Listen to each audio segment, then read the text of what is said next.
ਜਿਹੜੇ ਮਾਂ-ਬਾਪ ਬੱਚਿਆਂ ਨੂੰ ਕਹਿੰਦੇ ਨੇ ਅਸੀਂ ਬਰਾਦਰੀ ਤੋਂ ਬਾਹਰ ਵਿਆਹ ਨਹੀਂ ਤੇਰਾ ਕਰਨਾ, ਜ਼ਿਆਦਤੀ ਨਹੀਂ? ਤੁਸੀਂ ਕੀ ਸਮਝਦੇ ਹੋ ਸਿਰਫ ਔਲਾਦ ਦਾ ਹਿਸਾਬ ਹੋਣਾ, ਤੁਹਾਡਾ ਹਿਸਾਬ ਨਹੀਂ ਹੋਣਾ? ਤੁਸੀਂ ਬੱਚਿਆਂ ਨੂੰ ਪੁੱਛੋ ਤੁਹਾਡਾ ਦਿਲ ਮੁਤਮਈਨ ਹੈ ਕਿ ਨਹੀਂ, ਤੁਹਾਡੇ ਜ਼ੇਨ ਮਿਲਦੇ ਨੇ ਕਿ ਨਹੀਂ? ਨਹੀਂ ਮੈਂ ਬਸ ਕਹਿ ਦਿੱਤਾ ਤੇਰਾ ਮਾਮੇ ਵਾਲ ਹੋਏਗਾ, ਕਹਿ ਦਿੱਤਾ ਬਸ ਤੇਰਾ ਚਾਚੇ ਵਾਲ ਹੋਏਗਾ। ਦੀਨ ਕਹਿੰਦਾ ਪਿਆ ਪਹਿਲੇ ਪੁੱਛੋ।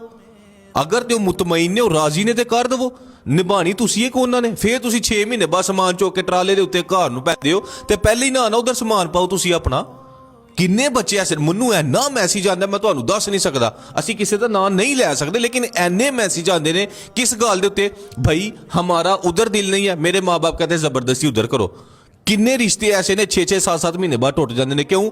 ਭਾਜੀ ਬੱਚੀ ਦਾ ਦਿਲ ਨਹੀਂ ਕਰਦਾ ਉਧਰ ਵਿਆਹ ਕਰਨ ਦੇ, ਬੱਚੇ ਦਾ ਨਹੀਂ ਦਿਲ ਕਰਦਾ ਉਧਰ ਵਿਆਹ ਕਰਨ ਦੇ। ਮਾਂ ਬਾਪ ਕਹਿੰਦੇ ਨੇ ਨਹੀਂ ਕਰਨਾ ਤੇ ਇੱਥੇ ਹੀ ਕਰਨਾ। ਫਿਰ 6 ਮਹੀਨੇ ਬਾਅਦ ਬੱਚੇ ਚੁੱਕਦੇ ਨੇ ਬੋਰੀ ਬਿਸਤਰਾ ਤੇ ਘਰ ਨੂੰ ਆ ਜਾਂਦੇ ਨੇ, ਫਿਰ ਸਿਰ ਦੇ ਉੱਤੇ ਹੱਥ ਰੱਖ ਕੇ ਬਹਿ ਜਾਂਦੇ ਨੇ ਸਾਡੇ ਬੱਚੇ ਦੇ ਨਸੀਬ ਉਜੜ ਗਏ। ਉਜੜੇ ਨਹੀਂ, ਤੁਸੀਂ ਉਜਾਰੇ ਨੇ। ਲਿਹਾਜ਼ਾ 2025 ਜੇ ਫਿਰ ਸਭ ਨੂੰ ਕਹਾਂਗਾ ਇਸ ਬਰਾਦਰੀ ਜੈਸੇ ਫਿਤਨੇ ਚੋਂ ਬਾਹਰ ਆਈਓ ਕਿ ਅਸੀਂ ਬਰਾਦਰੀ ਤੋਂ ਬਾਹਰ ਵਿਆਹ ਨਹੀਂ ਕਰਨਾ।